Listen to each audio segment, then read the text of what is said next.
for a new video, you guys. We got ourselves a kitchen sink drain, which we are going to be repiping.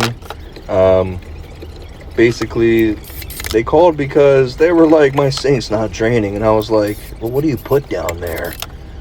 And of course, this is the biggest thing. The customers always say, oh, I don't pour grease down there, until I open the pipe and then you see a turd sandwich of grease. But what we're doing here is adding a clean out, because in the future, this lady, she cooks every single day, so I'm sure this isn't going to be the last time this thing gets gunked up. But we're going to add a clean out there, and then what I'm also going to be doing is adding a air admittance valve, aka a shore vent. These aren't like code or anything in my area, but I just like adding them in there just because of the functionality part of it, baby. Is that even a word? Functionality? Who knows? I'm just a plumber. But I just like adding them in because I feel like they do help with the flow of the drain. And if you want to learn more about what an air admittance valve does, I have a video where I explain the scientifics, but for now, I'm just putting it in and you can watch. So you also want this thing to be above the flood rim, as you can see. And I also did a new basket strainer because the old one broke, and I was like, well, can't leave it like that. So down here we have this Dookie Sandwich, super old cast iron. This is galvanized secondary drain line. It looks like they tied onto it, whoever did this before. But as you can see, I didn't put grease on my line. Yeah, okay, baby. Stop lying to me, because I'm going to find out the truth. So we're going to try to clean this out as best as we could. Suck some of that out.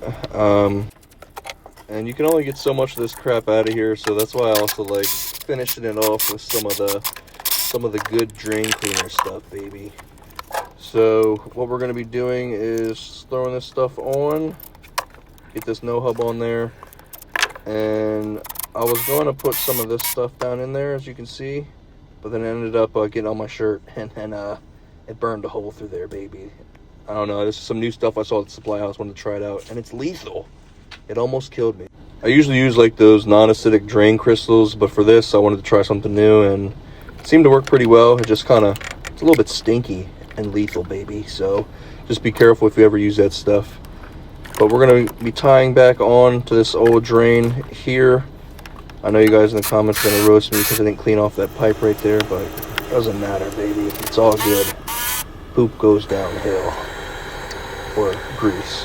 Whatever. But I like adding these cleanouts here.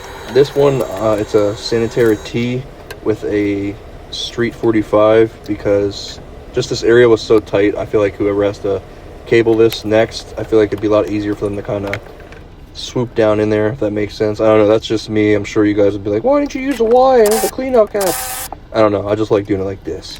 But yeah, we're gonna shove my snake down in there and get it nice and clean and flowing. My camera ended up actually dying after this, but yeah, you can see here, she's a flowing and she's going, baby. So yeah, that's it.